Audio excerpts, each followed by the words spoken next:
Hi dears, എല്ലാവർക്കും പുതിയ വീഡിയോയിലേക്ക് സ്വാഗതം. അപ്പോൾ ഇന്ന് രാവിലെ ബ്രേക്ക്ഫാസ്റ്റിന് ഉപ്പുമാവ് ഉണ്ടാക്കാൻ വേണ്ടിയാട്ടോ. അതിന് വേണ്ടിയിട്ട് റവ വറുത്തുകൊണ്ടിരിക്കുകയാണ്. അപ്പോൾ റവ വറുത്തിട്ട് ഉപ്പുമാവ് ഉണ്ടാക്കുന്നതാണ്. നമ്മൾ വറുത്ത റവ വാങ്ങിയാലും ഞാനൊന്ന് വറുക്കാറുണ്ട്. പിന്നെ ചീനച്ചട്ടി ചൂടായപ്പോൾ അതിലേക്ക് കടുക് പൊട്ടിച്ചിട്ട് സവാളയും പച്ചമുളകും ഇഞ്ചിയും ഒക്കെ കൂടി വഴറ്റാണ്. ഇത് വഴണ്ട് വരുമ്പോൾ കുറച്ച് വേപ്പിലയും കൂടി ഇട്ടിട്ട് നന്നായിട്ട് വഴറ്റിയെടുക്കും. അപ്പോൾ റവ ചൂടാറാനായിട്ട് ഞാൻ വേറൊരു പാത്രത്തിലേക്ക് മാറ്റി അത് അപ്പുറത്ത് വെച്ചിട്ടുണ്ട് കേട്ടോ. ഈ വറുത്ത റവ ഇനി കുറച്ച് ബാക്കിയുണ്ടായാലും അത് കേടാവില്ല, പുറത്ത് തന്നെ ഇരുന്നാലും ഒന്നും പറ്റില്ല. അല്ലെങ്കിൽ അത് ഇങ്ങനെ പ്രാണി കുത്തി പോകും കേട്ടോ. അപ്പോൾ അത് ഫ്രിഡ്ജിൽ വെച്ചാലും മതി. പിന്നെ ഞാൻ വേപ്പിലേക്ക് ഇട്ട് കൊടുത്തിട്ടുണ്ട്. ഇനി ഇത് നന്നായിട്ടൊന്ന് മൂത്ത് വരുമ്പോൾ ഒരുപാട് അങ്ങോട്ട് ബ്രൗൺ ആക്കി മൂപ്പിച്ചെടുക്കണ്ട, ഒരുവിധം മൂത്ത് കഴിയുമ്പോൾ അതിലേക്ക് വെള്ളം ഒഴിച്ചു കൊടുക്കും.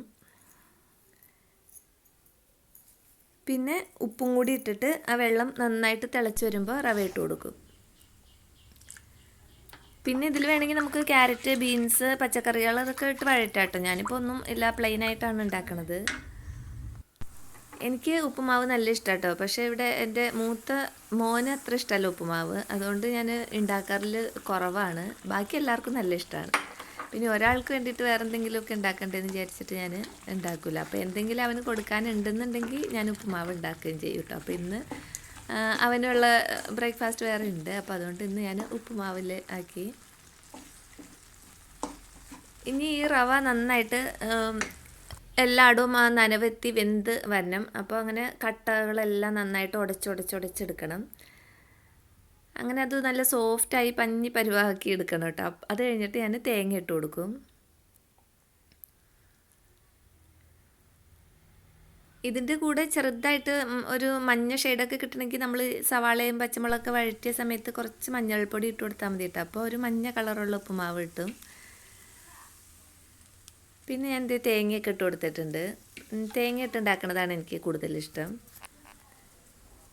പിന്നെ ഈ ഉപ്പുമാവ് തന്നെ ചിലർക്ക് ഇങ്ങനെ കട്ടയായിട്ടിരിക്കണതായിരിക്കും ഇഷ്ടം. നല്ല കുഴഞ്ഞ് വെള്ളമയത്തോടുകൂടി ഇരിക്കണത് ഇഷ്ടമുള്ളവരുണ്ടാവും, കട്ടയായിട്ടിരിക്കണത് ഇഷ്ടമുള്ളവരുണ്ടാവും. അങ്ങനെ ഓരോരുത്തർക്കും ഓരോ ഇഷ്ടങ്ങളാണല്ലോ. അപ്പോൾ അതിനകത്തൊക്കെ ചാറൊക്കെ ഒഴിച്ച് ഇറച്ചിക്കറിയും കടലക്കറിയൊക്കെ ഒഴിച്ച് കഴിക്കാൻ നല്ലതാട്ടോ. അങ്ങനെ കുഴഞ്ഞ് ഉപ്പുമാവ് ഉണ്ടാക്കിയെടുത്തിട്ട് ഞാനിങ്ങനെയാണ് ഉണ്ടാക്കണത്. എനിക്കിതാണ് ഇഷ്ടം. എനിക്കിതിങ്ങനെ വെറുതെ സ്പൂൺ വെച്ചിട്ട് കോരി കഴിക്കുന്നതാണ് ഇഷ്ടം, കറിയൊന്നും ഇല്ലാതെ പ്ലെയിനായിട്ട്. പിന്നെ പഴമുണ്ട് കേട്ടോ, കുട്ടികൾക്ക് പഴമൊക്കെ കൂട്ടി അവർ കഴിക്കുന്നുണ്ട്. അങ്ങനെ ബ്രേക്ക്ഫാസ്റ്റൊക്കെ കഴിഞ്ഞിട്ടുണ്ട്. പിന്നെ ഉച്ചക്കത്തേക്ക് സാമ്പാർ വയ്ക്കാൻ വേണ്ടിയിട്ട് കഷ്ണങ്ങളൊക്കെ നുറുക്കി വെച്ചിട്ടുണ്ട്. അപ്പോൾ പരിപ്പും മത്തങ്ങയും ഒരു കഷ്ണം കായവും ഇട്ടിട്ട് ഞാൻ കുക്കറിൽ വേവിക്കാൻ അതും വെച്ചിട്ടുണ്ട് കേട്ടോ. ബാക്കി കഷ്ണങ്ങൾ ഈ പാത്രത്തിൽ അതും വേവിക്കാനായിട്ട് വെച്ചിട്ടുണ്ട്. അപ്പോൾ ബാക്കി വന്ന വെണ്ടയ്ക്ക ഉണ്ടായിട്ടോ. അപ്പോൾ ഇനി ഈ വെണ്ടയ്ക്ക ഇങ്ങനെ വച്ചുകൊണ്ടിരുന്നാൽ അത് കേടായി പോവുള്ളൂ. അപ്പോൾ അന്ന് അത് ഒരു മെഴുക്കുവരട്ടിയാക്കാമെന്ന് വിചാരിച്ച് അതും അരിഞ്ഞെടുത്തിട്ടുണ്ട്. അപ്പോൾ സവാളയും പച്ചമുളകൊക്കെ വഴറ്റി വേപ്പിലേക്ക് ഇട്ടിട്ട് മഞ്ഞൾപ്പൊടി ഇട്ടിട്ട് ഈ വെണ്ടയ്ക്കയും കൂടി ഇട്ട് വഴറ്റാണ്. അപ്പോൾ വെണ്ടയ്ക്ക ഒന്ന് ആവി കയറാൻ വേണ്ടിയിട്ട് ഒന്ന് മൂടി വയ്ക്കും. അത് കഴിഞ്ഞിട്ട് പിന്നെ മൂടി വയ്ക്കരുത് കേട്ടോ. മൂടി വെച്ച് പിന്നെ വേവിച്ചാൽ അത് കുഴഞ്ഞു പോകും. പിന്നെ അത് തുറന്നിട്ട് തന്നെ നമ്മളതിൻ്റെ വെള്ളം വറ്റിച്ചെടുക്കുകയാണ് ചെയ്യുന്നത്. അങ്ങനെ വെണ്ടയ്ക്ക മെഴുക്കുവരട്ടിയൊക്കെ റെഡി ആയിട്ടുണ്ട്. അതിൻ്റെ ഇടയ്ക്ക് തന്നെ സാമ്പാറിൻ്റെ കഷ്ണങ്ങളൊക്കെ വെന്ത് ഞാൻ ആ പരിപ്പ് മത്തങ്ങയും എല്ലാം വേവിച്ചത് ഇതിലേക്ക് ഒഴിച്ചിട്ട് പൊടിയൊക്കെ മിക്സ് ചെയ്ത് അതും ഒഴിച്ച് സാമ്പാർ റെഡി ആയിട്ടുണ്ട് കേട്ടോ. നന്നായിട്ടൊന്ന് തിളച്ച് കഴിഞ്ഞാൽ ഇനി കടുക് വറുത്തിട്ടാൽ മതി. അപ്പോൾ കടുകും കറിവേപ്പിലയും വറ്റൽമുളകും ഉലുവയും എല്ലാം കൂടി ചേർത്തിട്ട് അതും ഒഴിച്ചു കൊടുത്തിട്ടുണ്ട്. അങ്ങനെ സാമ്പാറിൻ്റെ പണി അവിടെ കഴിഞ്ഞിട്ടുണ്ട്. വെണ്ടയ്ക്ക മെഴുക്കുവരട്ടി ആയിട്ടുണ്ട്. പിന്നെ ഇതിനിടയ്ക്ക് തന്നെ ഞാൻ പപ്പടം വറുക്കാനുണ്ടായിട്ടോ. അപ്പോൾ സാമ്പാറുണ്ടെങ്കിൽ പപ്പടം ഇല്ലാതെ ഒരു സുഖമില്ലല്ലോ. അപ്പോൾ ഞാൻ പപ്പടം കൂടി അവിടെ വറുത്ത് വെച്ചിട്ടുണ്ട്. അങ്ങനെ ലഞ്ചിൻ്റെ പണികളെല്ലാം കഴിഞ്ഞിട്ടുണ്ട് കേട്ടോ. പിന്നെ നമ്മുടെ സാധാരണ ജോലികൾ ഇഷ്ടം പോലെ ഉണ്ടല്ലോ, അതൊക്കെ കഴിഞ്ഞു. ഊണൊക്കെ കഴിഞ്ഞിട്ടുണ്ട്.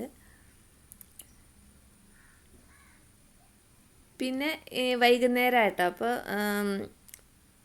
കഴിഞ്ഞ ദിവസം ഞാൻ മറ്റേ സോനാപ്പപ്പടിയും ഈ കേക്ക് വെട്ട് കേക്ക് എന്നതിനെ പറയണത്. അപ്പോൾ വെട്ട് കേക്കും സോനാപ്പപ്പടിയൊക്കെ വാങ്ങിയിട്ടുണ്ടായി. അപ്പോൾ ചായ വയ്ക്കണതിന് മുമ്പായിട്ട് ഇവർക്ക് സോനാപ്പപ്പടി വേണമെന്ന് പറഞ്ഞിട്ട് ഞാനത് പാത്രത്തിലാക്കിക്കൊണ്ടിരിക്കുകയാണ്.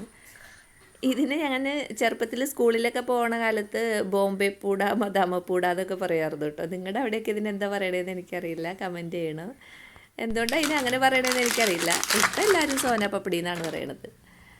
പിന്നെ ചായയൊക്കെ തിളച്ചു. അപ്പോൾ പിന്നെ കേക്കൊക്കെ കൂട്ടി ചായയൊക്കെ കഴിച്ചിട്ടുണ്ട്.